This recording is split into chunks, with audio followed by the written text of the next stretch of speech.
हरिओम तत्सत। कभी न कभी हम लोग अनेकानेक मोटिवेशनल स्पीकर का सुनते हैं, कथावाचक सुनते हैं, बहुत सारे प्रवचन सुनते हैं। लेकिन कई बार आजकल इतने सारे प्रवचन और मोटिवेशनल स्पीकर हैं, बोलते सब अच्छे हैं, किसी की शिकायत मैं नहीं करने जा रहा हूँ। लेकिन कई बार प्रश्न आता है कि मैं किसका सुनूँ। देखिए, दो तत्व है। जैसे गुड़ मीठा होता है, शक्कर मीठा होता है। एक वह व्यक्ति है जो किताब में पढ़ लिया कि शक्कर मीठा होता है और आपको बता रहा है। मिर्च पढ़ लिया कि मिर्च तीखा होता है और आपको बता रहा है। एक दूसरा व्यक्ति है जिसने मिर्च खाया भी है, मिर्च के बारे में पढ़ा भी है, मिर्च की केमिस्ट्री और उसके वैज्ञानिक तत्व उसको मालूम है। उसको शक्कर खाने को भी मिली है, खाने का भी अनुभव है, पढ़ने का भी अनुभव है और उसकी केमिस्ट्री भी उसको मालूम है। तो ये दो लोग हैं, तो गलत दोनों में से कोई नहीं बताएगा। लेकिन जो अनुभवी है, जिसने जीवन में शक्कर खाया है, जिसने गुड़ खाया है, जिसने मिर्च खाया है, जिसको बोलते हैं रियल टाइम एक्सपीरियंस, जीवंत अनुभव जिसको बोलते हैं, वह अनुभव बहुत कम लोगों के पास होता है। जो दूसरे जगह से पढ़ करके, दूसरे जगह से सुन करके, दूसरे जगह से चीज़ों को ले करके आप तक पहुंचाते हैं, ये एक व्यक्ति हैं। और दूसरे जिनको अपने अनुभव में वह चीज़ आ चुका है और उस अनुभव के द्वारा आपको हो सकता है कि उनके पास अच्छे अच्छे शब्द ना हो आपके लिए, लेकिन अनुभव है। वो जो बताएंगे वह तार्किक भी होगा, वह वैज्ञानिक भी होगा और वह परम सत्य भी होगा।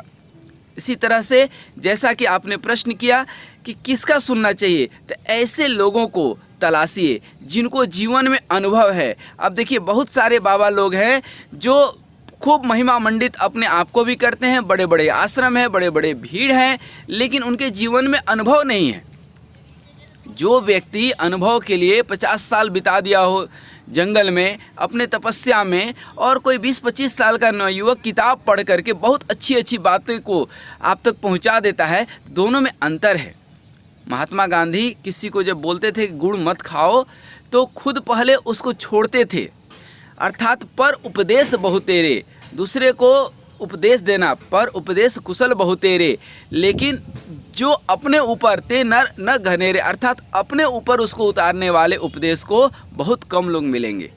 इसलिए आप देखेंगे बहुत सारे बाबा लोग हैं जो बोलते हैं फलाने मंत्र पढ़ लो, संकट से जो है आप मुक्त हो जाओगे, आप मोक्ष पालोगे, आप विश्राम पालोगे। खुद नहीं पाए हुए हैं, खुद माया मोह में जकड़े हुए हैं कि हमारा इतना बड़ा आश्रम हो जाए, हमारे इतने फॉलोअर हो जाए, अरे आज 2000 ही लोग क्यों नहीं आए, 10,000 क्यों नहीं आए कथा में। खुद फंसे हुए हैं और आपको मुक्त करने की बात कर रहे हैं। जीवन में वह मंत्र पढ़ करके खुद संकट से मुक्त नहीं हुए। कुछ लोग पैसे के लिए कि ये कर लो तो इतना पैसा आ जाएगा, वो कर लो तो इतना, भाई तो आप पैसे के पीछे क्यों भाग रहे हो? आप खुद करके देखो ना। लोग कहते हैं ये मंत्र पढ़ लो तो आपको मुक्ति मिल जाएगी, पहले खुद तो मुक्त हो लो। खुद तो मोह पास में इतने बंधे हुए हैं।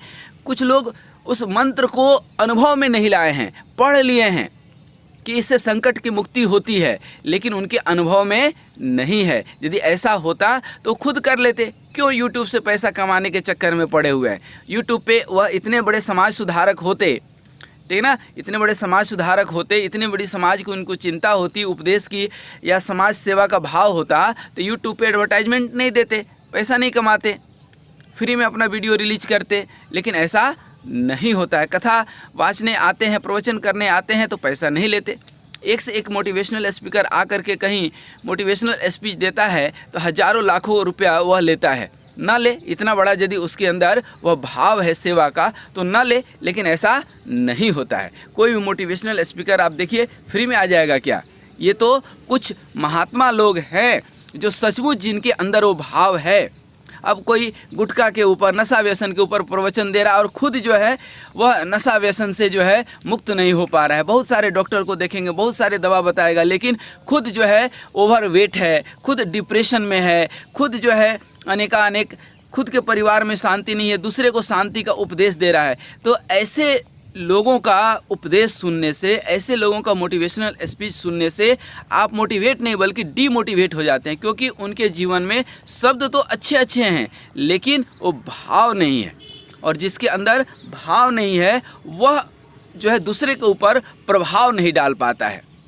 तो आपके जीवन में यदि भाव है तो ही आप प्रभाव डाल पाएंगे, और जिनके जीवन में भाव है, यदि आपको कथावाचक का ही सुनना है, भगवान का कथा ही सुनना है, तो महात्मा लोगों का सुनिए। ये आजकल YouTube पे पैसा कमाने के लिए किताब पढ़ करके आपको जो सुनाते हैं, इनका कोई भाव नहीं होता है, न इनके भाव में भगवान होते हैं, न इनके जीवन में कोई साधना होती है, न कोई व्रत होता है, न कोई अनुभव होता है।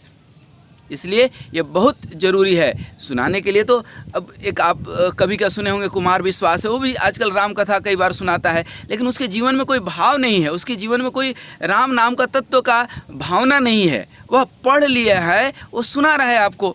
लेकिन आप जाइए महात्मा लोगों के पास जो अनुभवी हैं, जिनका उम्र 50 साल है, 85 साल है, जिन्होंने अपने जीवन का 25-50 साल तपस्या में व्यतीत किया है, उन लोगों के पास नहीं जो 10-20 साल लग करके डिग्री हासिल कर लिए हैं, बड़े बड़े इवेंट मैनेजमेंट की तरह बड़े बड़े पंडाल गिरा करके लोगों की भीड़ जुटा करके और अपना प्रभाव दिखाते हैं। ऐसे लोगों से आप कुछ नहीं सीख पाएंगे। ऐसे लोगों के पास जाइए जिनके पास खुद आत्म तत्व का अनुभव है, आत्मज्ञान हो और खुद बंधन से मुक्त हों। खुद बंधन से जो मुक्त होगा वही आपको बंधन से मुक्त कर पाएगा। वो तो खुद बड़े बड़े आश्रम बनाने में, खूब पैसा कमाने में, खूब जो है अपने आप को महिमा मंडित करने में लगे हुए हैं, और खुद माया मोह में फंस करके और आपको निकालने की बात करते हैं। तो आप कभी नहीं निकल पाएंगे, ना आप इधर सुखी रह पाएंगे ना उधर सुख। भगवान का भजन तो ये है कि इस लोक में भी आपको सुख देता है और परलोक में भी सुख देता है, जीवन के साथ भी है, जीवन के बाद भी है। हरि ओम तत्सत, हरि ओम तत्सत।